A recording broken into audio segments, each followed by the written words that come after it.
Hey everyone, Temporal here, and for this session we are reviewing a Plat McCree. If you guys are enjoying the content, please do like and subscribe, as that really helps me out quite a bit, and I really do appreciate that. Or if you are looking to get coaching yourself, you can join my Discord in the description below, see what rates look like, see what sort of promos, events we have going on, all that good stuff. Okay, so our McCree. We're running Cree with a Hanzo as our DPS partner. Healing shouldn't be a problem. Reasonable tank line. Looks good, looks good. And Genji's the only divey thing on the other team, so nothing too wild for us here.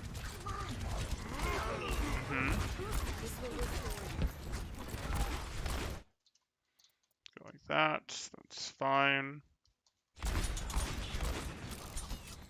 Not sure why you reloaded there, rather than just fire the last shot at the shield. That one makes more sense. What were you gonna hit? Even if you'd flash something around the corner, you weren't gonna be able to hit it. Okay, so if you're just shooting the Rhine shield at this range, and that's fine, you don't feel like there's anything better to shoot at, just fan the hammer. Literally just fan the hammer. Just chain fan the hammers until his shield breaks. No, don't fire 3 shots and then reload. Don't fan the hammer into his bubble. Better. Good. Okay, you don't actually need to be pushing the card. You can let someone else do that. It's better to take the space. It's better to take the space. Whatever, I guess you want to live on the card. I would really appreciate you going over and getting control over here right now. I would really appreciate that.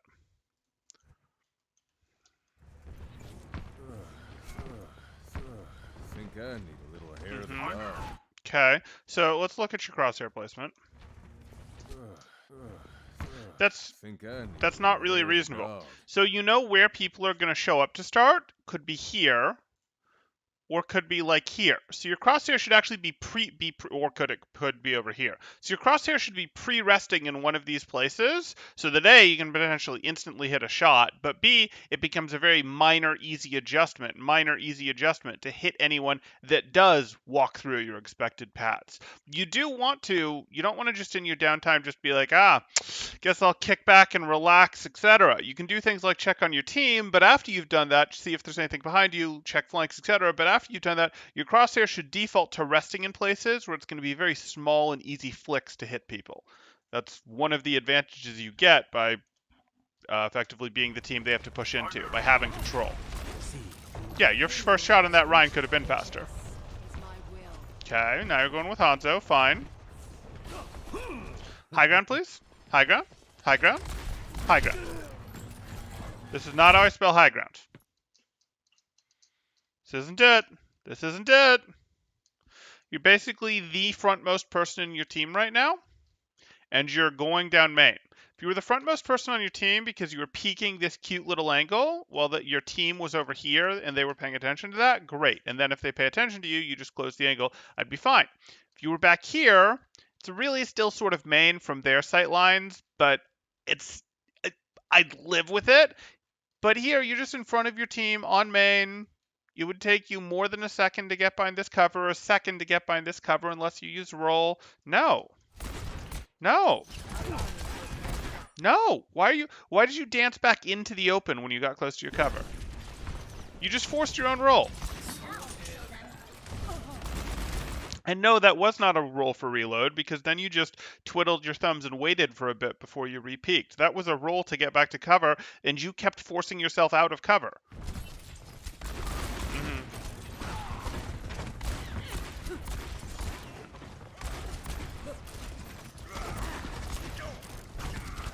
No.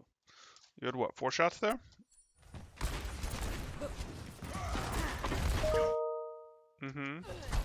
Don't do this. Don't do this reload.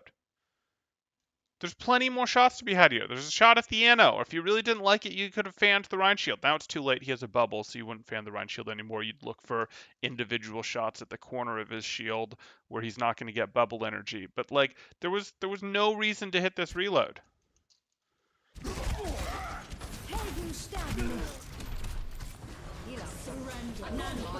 Okay.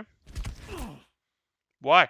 If your team wasn't healing you, why didn't you just walk through here and deepen the angle yourself? You could have gotten a health pack on the way. Yeah, you wouldn't have been in the perfect position. You would have actually probably been like Kirish, which would have been annoying as that graph came out. But that's okay. Like, it's still worth it to deepen the angle. You weren't going to be missing from the fight for very long. Oh, we are just running it up main. Why? Why must you insist on running it up main?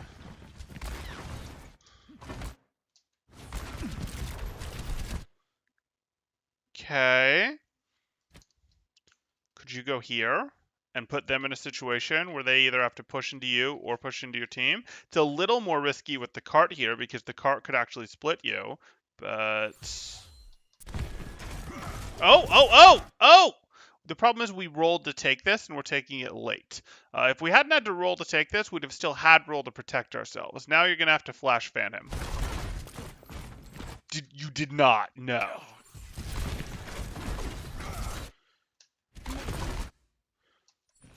You have 4 shots left. Why are you turned away? I know you want to get away faster. His shield is still perfectly shootable from your perspective. Perfectly shootable. Why are you reloading? Why are you turned away?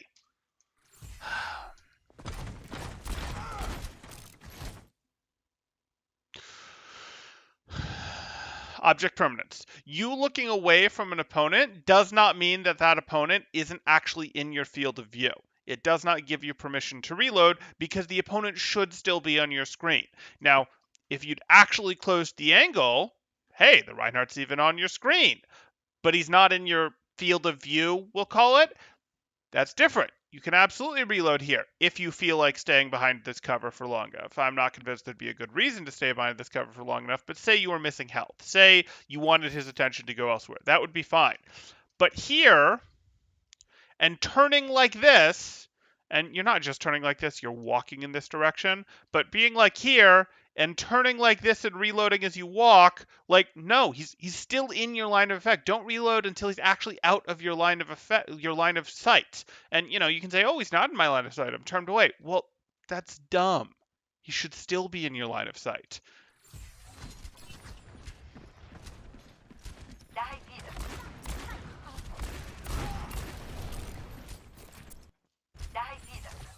If they're willing to forget about you back here, just wait until your team pushes in again. This is great, but it's great if your team pushes it again. Unless your aim is just good, which it's not. Unless your aim is just good and you're going to be like, I'm going to quickly 2-tap this Anna before anyone turns to help her, you're sort of making this hard. Like, you could 2-tap her and eliminate her, and that would be great, but it's a lot easier to eliminate her if you do this when your team is actually pushing. And you can't see the opponents through walls, but you can see your team. And you can see your team is so far back that they are definitely not pushing right now. They are not credible distraction, which means if you don't immediately eliminate this Anna, she's going to get lots of people to peel for her with defensive abilities and with coming after you. And even if you do get her, there's a pretty good chance they can chase you down and trade you back because your team isn't pushing right now. You want to make that not an option. You want to take this aggressive peek, because this is a very aggressive peek, when your team is actually a credible threat pushed in.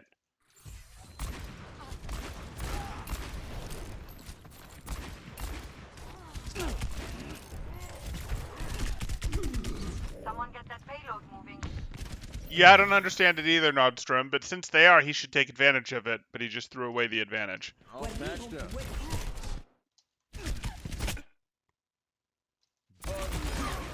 Good. Okay. Yeah, I was waiting for this high note.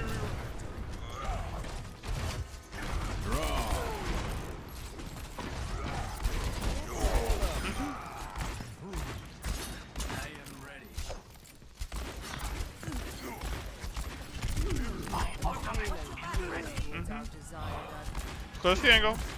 Okay. Maybe help your monkey. Please help your monkey instead of challenging the soldier on high ground.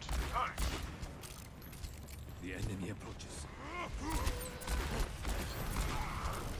I'm glad Moira helped your monkey. That could have been bad. It really is better to support other people's plays rather than make your own if they look like equal options. And you didn't need to force that fight with the soldier yet. Your team could have pushed the cart while hiding behind the cart against him just fine.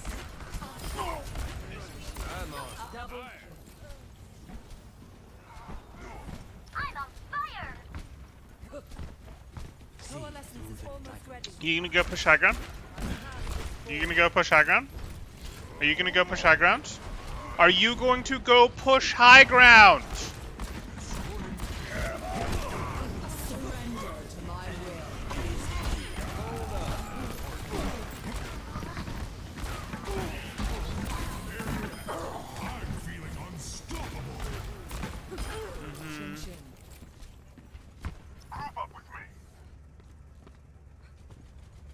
No, we're just gonna sit on card again.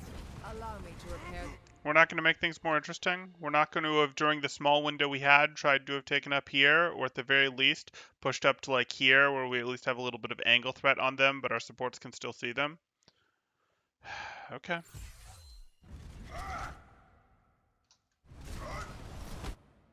Oh, excuse me. Ouch. Just barely, just barely.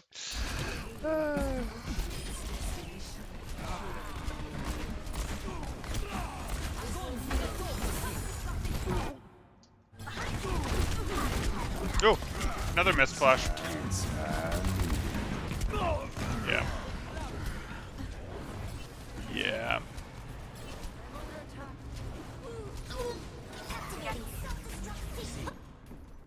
You're way too attached to the cart. You are way too attached to the cart for a McCree player. Payload in transit. Okay. You can help them get out, but this isn't real. You're not re-engaging. Yuck. This isn't real. We're throwing away ults. This isn't even his fault, but we're throwing away ults. Good. You walked at that Reaper a little, which was kind of silly. You best head for the hill. I'm on fire.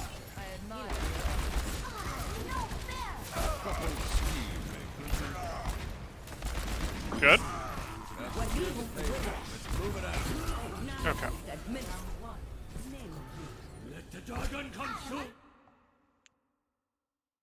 Temporal should ideally push cart in this comp. Well, I'm not going to push cart because I'm not in the game. But who should ideally push cart in this comp? Oh, let's take a look here. In this setup, there's going to be times like most of the map was long enough sightlines that Anna could do it. Most of the map was. That's not true everywhere. There's windows where D.Va could have done it. There's times when I don't mind McCree doing it, but during most of the times when I wanted him to go take high ground, Anna would have been perfectly happy to do it, or D.Va could have. Yeah. Score. If Q, then Q. Okay, so we're seeing some reload issues, but the bigger thing we're seeing is not doing a good enough job of taking those angles, deepening those angles, getting that engagement timing right, instead just being way too stuck on the card going, the objective, the objective, the objective. It's an objective-based game, but winning team fights gets you objective stuff. So you do things that leverage your ability to win future team fights, which is take angles in downtime. Take angles in downtime, and if the fight goes in your favor, deepen them, and if the fight goes against your favor and you can get away with it, deepen them.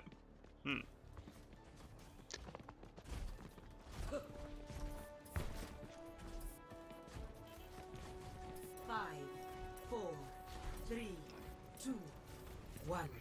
Attackers incoming. Let's see if your defense is better, or if you're going to be, you probably won't be attached to the cart the same way. But are you going to feel like it all has to be with core, like you are right now?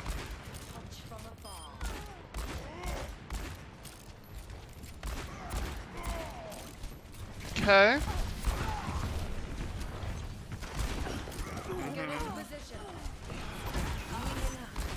Could have fanned that. That reload was weird. Sure, put the pressure. Not sure why there was such a delay between shots there. Enemy in my sight. Get that thing.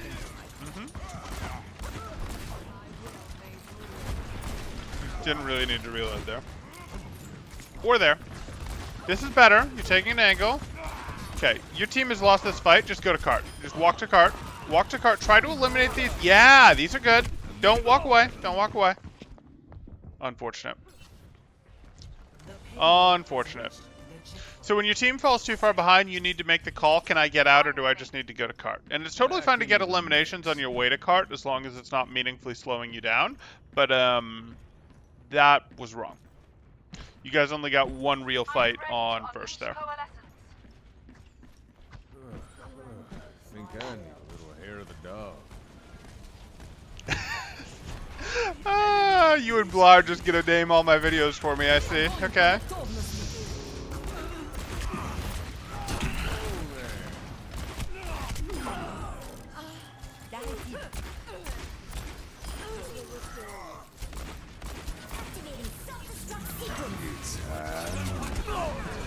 Not really?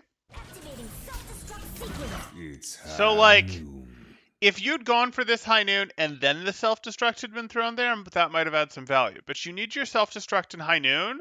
You effectively need a situation where one of the ults makes them flee into places where the other ult is going to do work. And that's not really what's going on here, because your high noon is effectively threatening this space. Yes, it's threatening some over here. It's threatening a little bit up here, etc.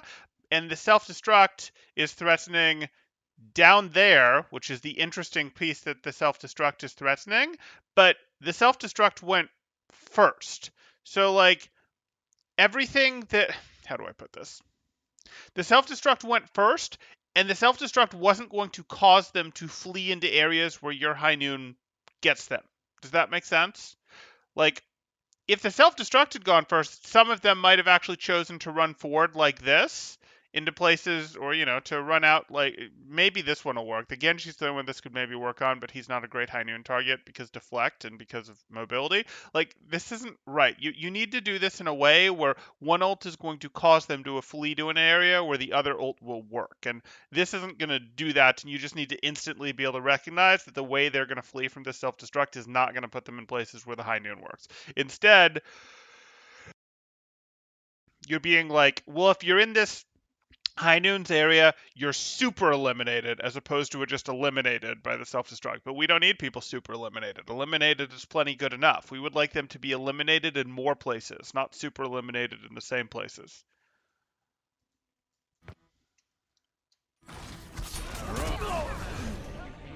Yeah.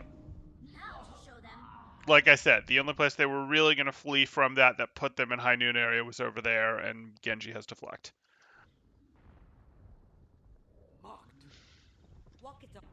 Let's start over at the beginning. You done? That's not good. Not bad. That sure as hell ain't nothing.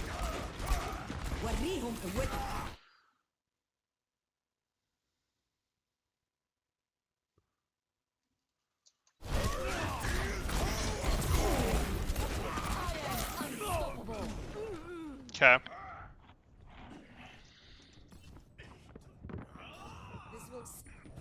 Back into... Don't sass me. Fire at will.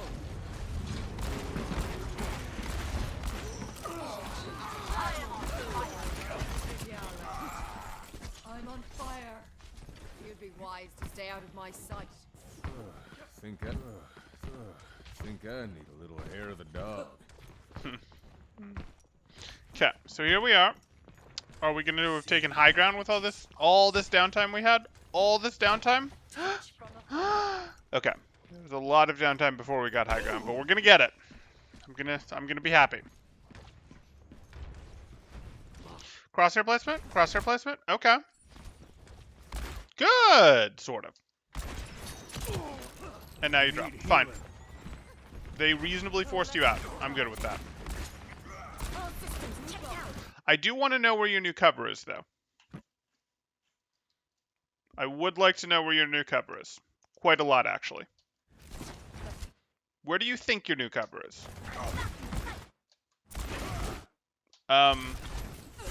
What? What are we doing?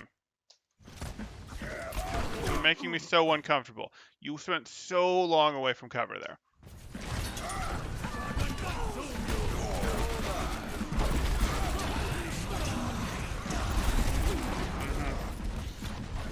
You have to go to cart. Okay, if she's gonna anchor, that's fine. Okay. Fine. Run to cart, run to cart, run to cart! You had roll. Okay.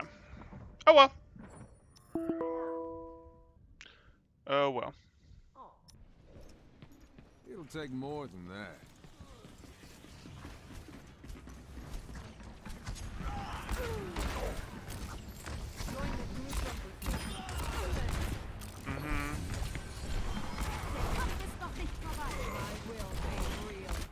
So this is threatening.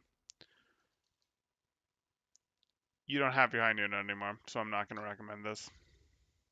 Yeah, there was if you'd rotated over here earlier, there would have been people that you could have actually been quite annoying to and maybe eliminated, and I would still be pretty cool if you were rotating your way using this cover, rotating your way back over to here, rotating your way up here, and then worked your way up to here and did crazy shenanigans, but we'll live with this. Where's your cover? Where's your cover? They're about to compromise your old cover, which was that corner. Plus, you should know that Genji's going to go up there. Where's your cover? Excuse me? Excuse me? Yeah, you don't have cover that you can go by now. You're going to have to force your roll because you've taken a fire strike that you shouldn't have and an Ana shot. Now you... What are you doing? What are you doing? You haven't pressed the I need healing button, nor have you gone behind cover. This does not count. I wanted you to go behind this cover, or this cover. This was not your valid cover anymore because the Genji was always going to come right over here and could compromise your cover at will. This was not valid cover. Surrender to my will.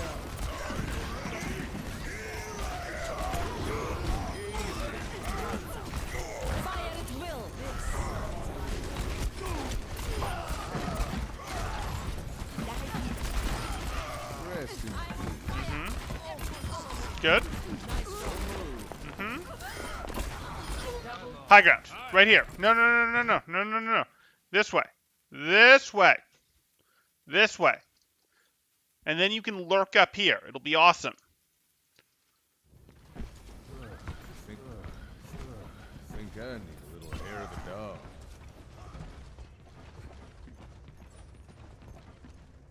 What are you doing? What are you doing?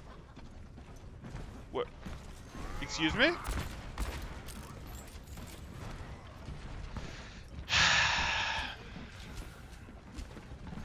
Okay. Join with me.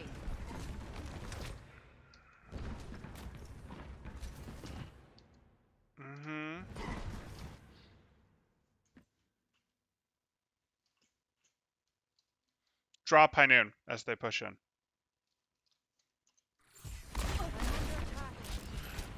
Yes, it's high risk, but it's high reward, and it's not that high risk. If you get your timing right.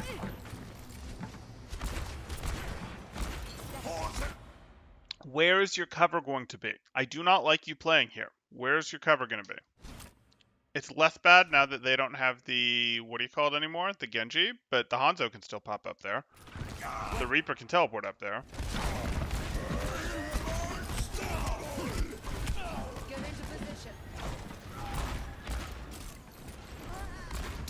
Okay. Cool.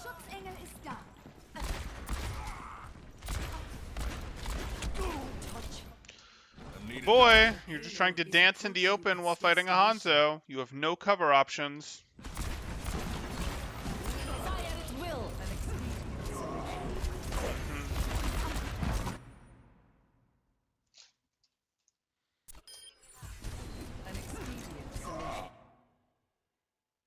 Yeah, Moira's gonna anchor for you. Yeah. Moira's gonna anchor for you. You high noon this. It's too late. I mean, you got something, but you high noon should have been earlier. I'm a little surprised at that. You know that this Rhine is in pretty rough shape, and you roll, and you then go for the Zarya that's at full. Like, that's not strictly wrong, because the Rhine still does have plenty of shield left. Okay.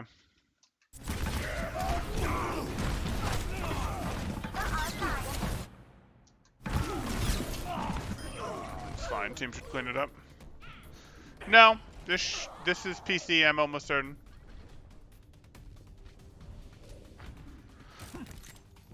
And his mechanics aren't particularly an issue. It's his positioning that's an issue.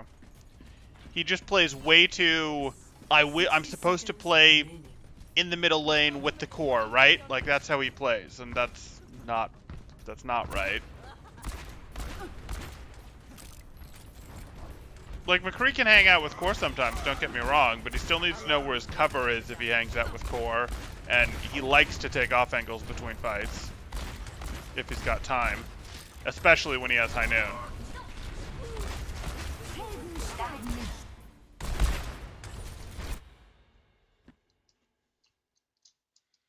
The card is your cover. Cool.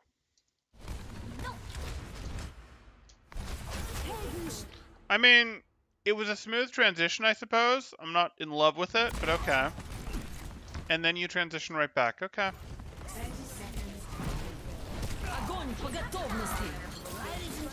Circle back left. Circle back left. Circle back left.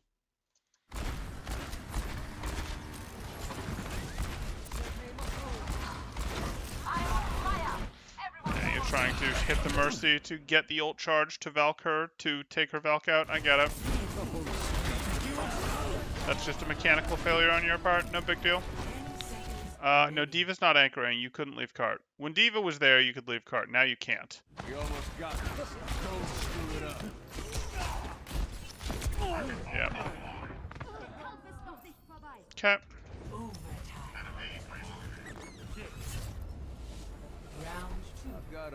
Shouldn't he stay with the team to counter the Reaper, or no? Not particularly. Like, I don't mind if he's, you know, sort of makes an extra effort to be around the team, but you have to remember the Reaper in the opposing team is going to struggle a lot more to get in. Let's go like this. Let's pretend for a moment that his Reinhardt is here, his Zarya is here, and he's here. That Reaper is, and his backline is over here-ish if we've put his Reinhardt here. They'll rotate back, but we'll consider this his backline. So the Reaper could try to, like, sneak in, teleport in, whatever, but it's going to be much harder to get in when he's holding this off angle in the first place, because, like, they can't come in this way without him being alerted. And if they are, he'll back, he'll drop, he'll go back here, whatever he has to do. So that's not the big concern. Okay. The other thing that the Reaper could do is the opposing team can just sort of walk forward. Well, if the opposing team walks forward, he's going to get to shoot them in the back, which is great. So that's going to be worth more than some Reaper as part of the walk-in eventually getting in and doing stuff like that. Like, he's going to do too much work before the Reaper gets in. Cool. Okay. So if the bad guys came this way, oh, that's not what I wanted. If the bad guys came this way, he retreats to his team, or he retreats in such a way that he's able to protect them. If they come in this way, he does too much work on the opposing team for the Reaper getting in to mean anything. If the Reaper, like, teleports up left and flanks and walks over here and all that jazz and gets to his team, well, what? Like, what was happening over here? Well, all that happened. We didn't hear that flank coming. We didn't see that flank coming. The team wasn't able to adjust. Like, how? No. That's silly. What was going on in the rest of this fight? Were they making such a good distraction that Reaper could do this? Well, okay. But were they doing that well into the angular threats that our team was doing from these positions? That seems unlikely. It seems we would be so massively ahead in this fight that not so much. So, like, yeah, you care a little bit about, oh, there's a flanker, there's a reaper, there's this, but your solution to, oh, there's a scary flanker isn't so much sit on top of your team all the time. It's if you constantly put a little bit of pressure on a reaper, a Genji, a tracer, whatever, they're going to be much less comfortable coming in. Now, you still can play close to your core to protect them, but honestly, Reaper on the list of flankers, no, I'm not super worried. If we were playing against a harder dive team, where it's like they can come in with Doomfist, or they can come in with Winston and Genji, or they can come in with, like, you know, Winston Tracer, Ball Tracer, whatever, yeah, we might be thinking, okay, I want to be a little more aware of my team still, so maybe my team's down here, I'm up here, I try to chip them, but as they get close, I drop to join my team. You know, I tried to chip them so they never really could stage a dive with full resources, because they don't want to dive when they're missing a lot of health, but I'm always sort of within roll distance of my team to protect them. But, or, you know, maybe up here, roll distance of your team to protect them, or your backline to protect them. But against Reaper, honestly, I'm just not that concerned.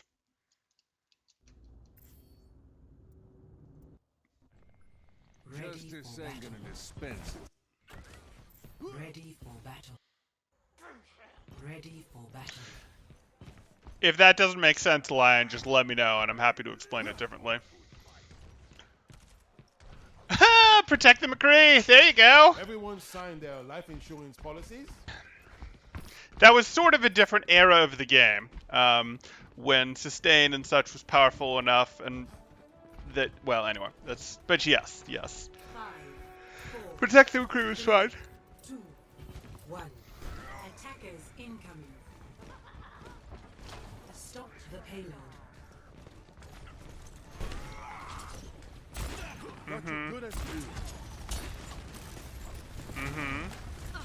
Oh, a Bastion.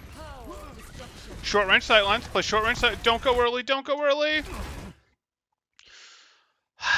It's been nice knowing you, red team. All you guys needed to do was play short sightlines and then go 3, 2, 1, and all of you just drop on the Bastion at once. You could do it here. You could do it here. You could do it here. You could do it here. But the point was to not have anyone drop early, and when anyone drops, everyone drops. You can overrun this Bastion.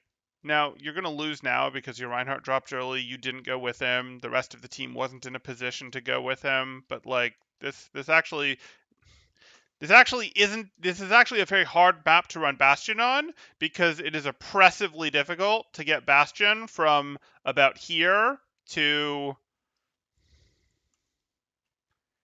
here, because this high ground is so strong, and you have full cover against the Bastion. You have full cover against the Bastion, and you can just drop right on top of him from super short sightlines. It doesn't really work. But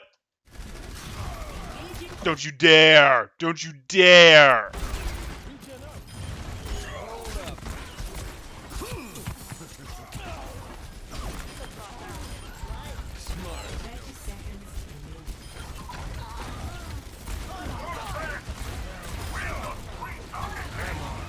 Good.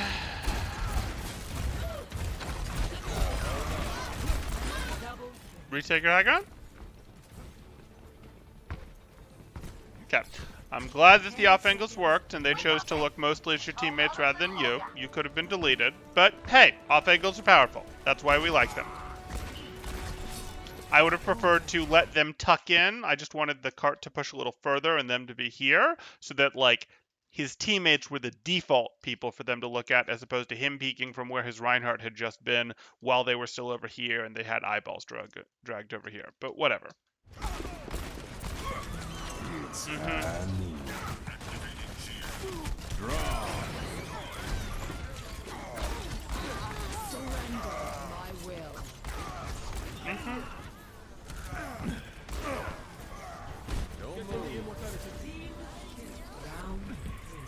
Good. Glad that makes sense, Line.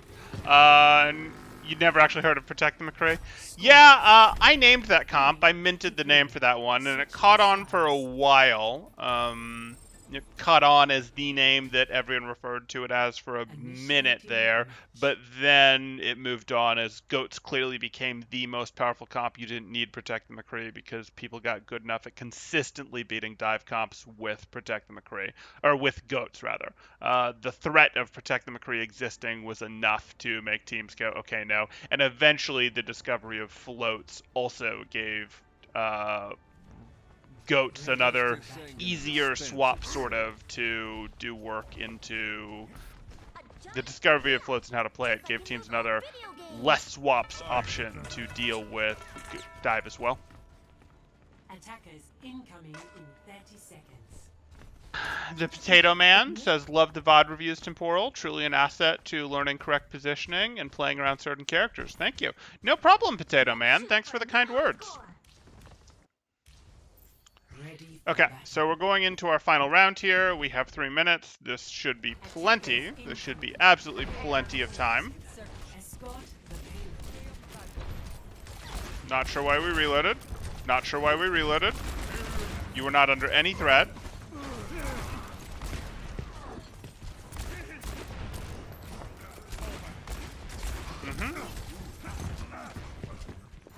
Be aware of the Doomfist. Be aware of the Doomfist. No, no, no. I need healing. You've been hearing the Doomfist. I have map packs, you don't, but you've been hearing the Doomfist. You know he's right there. Spending your flash here, like, I get it. Getting the Mercy would be nice, but we like to have our flash when this Doomfist is wandering. Yeah.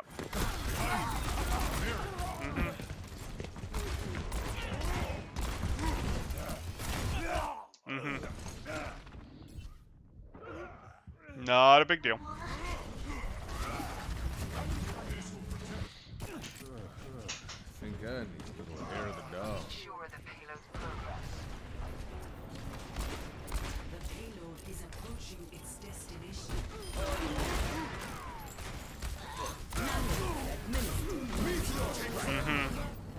Okay. Okay. So your biggest things to work on are going to be your positioning, specifically your pre-fight positioning. You are way too attached to playing with core in general. Depending on the comp, sometimes you'll play with or pretty close to core. Like, oh, there's lots of divers. There's Doomfist plus Hammond. There's Hammond plus Tracer. There's Winston plus Genji. Yeah, you'll play more with your core. But most of this time, you're playing into Rein Zarya. And for playing into Rein Zarya, for playing into Poke, you're looking to play your angles. You are especially looking to go, hey, like you did a little bit. If my team is here, maybe I'll play here. You did this when there was the Bastion. That was good.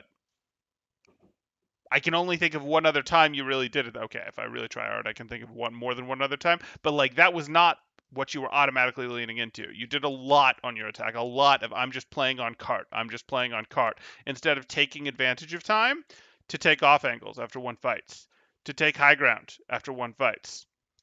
You had the time here where you ended up behind them, and that was good. That's a really strong off angle, except that you then completely gave yourself away early, even though they'd forgotten about you with wrong engagement timing.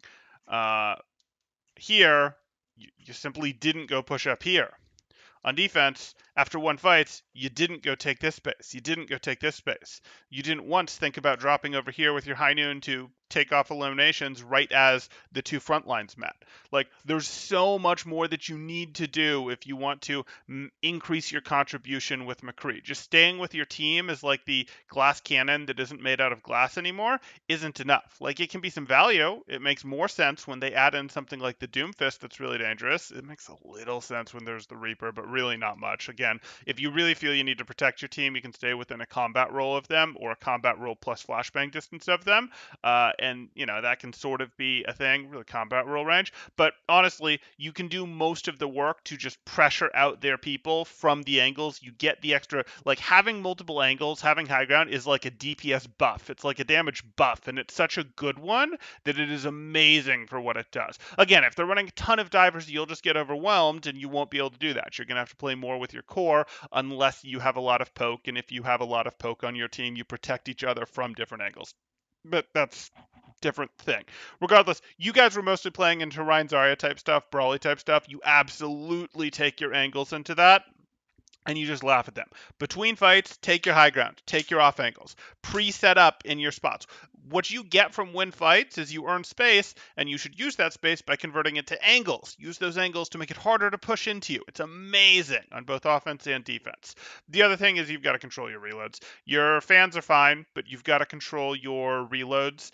You do lots of 4 ammo reloads, you do lots of 2 ammo, 3 ammo reloads, and you do them generally after you've been shooting at a shield for a bit, and you're just like, I feel like reloading now. I feel like going behind cover and reloading. But there's no pressure on you to go behind cover. There's zero pressure on you to go behind cover when you're going behind cover to do some of these reloads. Eyeballs aren't looking at you. People aren't shooting at you. You didn't just take damage. You're just feeling like, I think it's time to go behind cover. It would be like a tracer who just feels like blinking, like, oh, I feel like I should probably have people looking at me by now. It feels like it's time to blink. No, you have to actually know what's incoming, what the threat is that's causing you to blink, and you should know why you're going behind cover. You shouldn't just go behind cover to reload.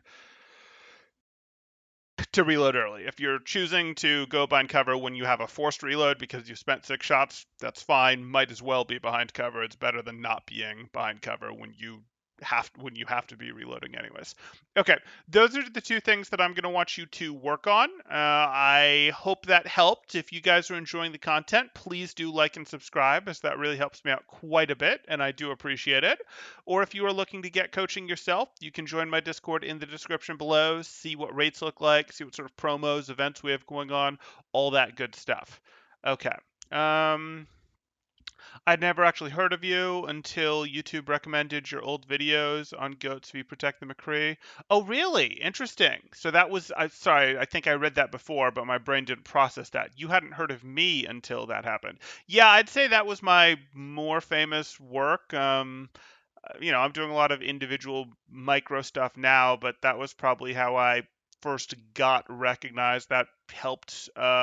Doing that actually helped some promising tier 3 teams recognize and recruit me. That's sort of how I found my way into a more serious coaching scene. But then I took my year off, etc.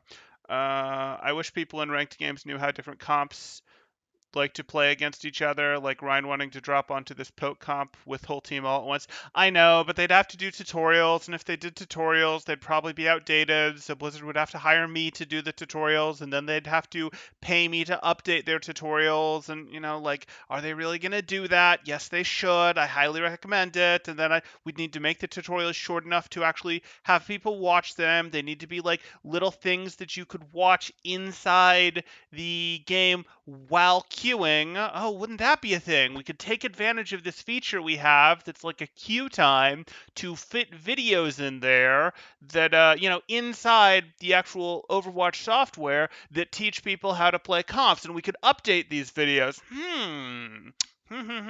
I wonder if we could make the game better and make everyone's experience, not everyone, but make the experience in general a little less frustrating if we did something like that.